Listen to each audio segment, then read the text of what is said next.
วิธีเผยแพร่นิติกรรมการคุ้มครองเงินตราต่างประเทศติดพันกับการดำเนินธุรกิจการจัดเก็บรายรับของธนาคารแห่งสาธารณรัฐประชาธิปไตยประชาชนลาวอยู่แขวงมือคำไซ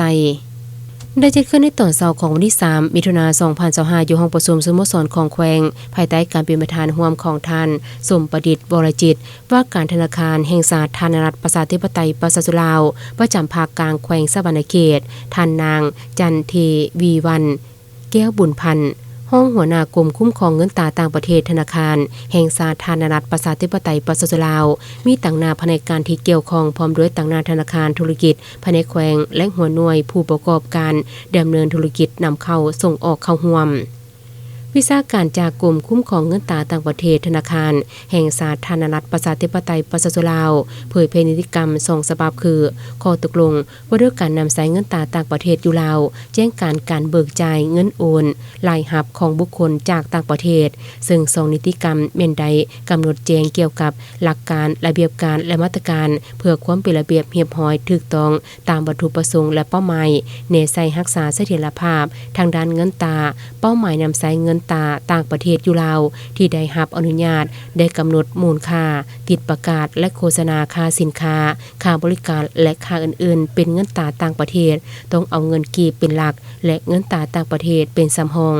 นอกจากเป้าหมายที่ได้กำหนดไว้ในวรรคที่1ของมาตรานี้ได้กำหนดมูลค่าติดประกาศและโฆษณาค่าสินค้าค่าบริการและอื่นๆเป็นเงินกีบเท่านั้นดังนั้นห้ามนำใช้เงินตราต่างประเทศโดยบ่สอดคล้องกับขอบเขตที่ได้รับอนุญาตห้ามกำหนดและติดประกาศอัตราแลกเปลี่ยนโดยบ่ได้รับอนุญาตจากธนาคารแห่งสาธารณรัฐประชาธิปไตยประชาชนลาวห้ามชำระค่าสินค้าค่าบริการและอื่นๆอยู่ภายในและระหว่างต่างประเทศเป็นเงินตราต่างประเทศด้วยการนำใช้ระบบการชำระที่บ่ได้รับอนุญาตจากธนาคารแห่งสาธารณรัฐประชาธิปไตยประชาชนลาวห้ามปฏิเสธหรือหลบเลี่ยงการขายเงินตราต่างประเทศของตนให้ธนาคารธุรกิจที่ต่างอยู่ลาวห้ามมีพฤติกรรมอื่นที่เป็นการละเมิดกฎหมายบ้านเผยแพร่นิติกรรมในครั้งนี้ต่างหน้าผู้ประกอบการธุรกิจและต่างหน้าข้าราชการได้ประกอบความเห็นอย่างมีจุดสุ่มโดยยกให้เห็นข้อสะดวกข้อยุ่งยากในการจัดเก็บการชำระด้านอากรภาษีการสนองเงินตราต่างประเทศให้แก่หัวหน่วยธุรกิจและการคุ้มครองของธนาคารแห่งสาธารณรัฐประชาธิปไตยประชาชนลาวต่อกับห้านแลกเปลี่ยนเงินตรานอกระบบห้านโอนเงินทุกคำประกอบคำเห็นล้วนแล้วแต่เป็นบ่อนอิงให้แก่การดำเนินการทั้งสองฝ่ายก็คือการจัดตั้งปฏิบัติสนิติกรรมมาในตอนบ่ายของวันเดียวกันสภาการค้าและอุตสาหกรรมแขวงร่วมกับธนาคารแห่งสาธารณรัฐประชาธิปไตยประชาชนลาวประจำภาคกลางได้เผยแพร่ซึมๆคำแนะนำเกี่ยวกับการดำเนินธุรกิจเงินตราข้ามสกุลระหว่างลาวและเวียดนาม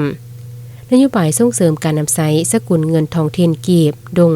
โดยปฏิบัติตามการชี้นำของบรรดาการนำคันสูง2ประเทศธนาคารแห่งรัฐเวียดนามและธนาคารแห่งสาธารณรัฐประชาธิปไตยประชาชนลาวได้ประสานสมทบคนครัวและพันขยายบรรดามาตรการสุกยูการนำใช้สกุลเงินท้องถิ่นของ2ประเทศจุดประสงค์เนใส่เพิ่มทวีการนำใช้เงินเก็บและเงินดงเข้าในการชำระซาสาง2ฝ่ายทั้งนี้ยังช่วยลดพรความกดดันต่อความต้องการเงินตราต่างประเทศประกอบส่วนรักษาคลังสำรองเงินตราต่างประเทศของทั้ง2ประเทศนำเอาผลประโยชน์อย่างแท้จริงมาสู่ทั้ง2ฝ่ายช่วยให้ภาคธุรกิจของทั้ง2ประเทศมีทางเลือกในการเฮ็ดธุรกรรม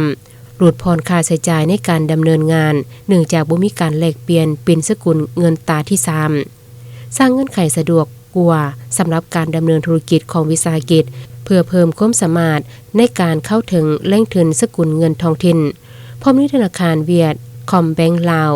นำเอาบรรดาผลิตภัณฑ์และการบริการที่ดีที่สุดให้แก่ลูกค้าส่งยูการเคลื่อนไหวชำระซาสางระหว่าง2ประเทศอย่างมีประสิทธิภาพ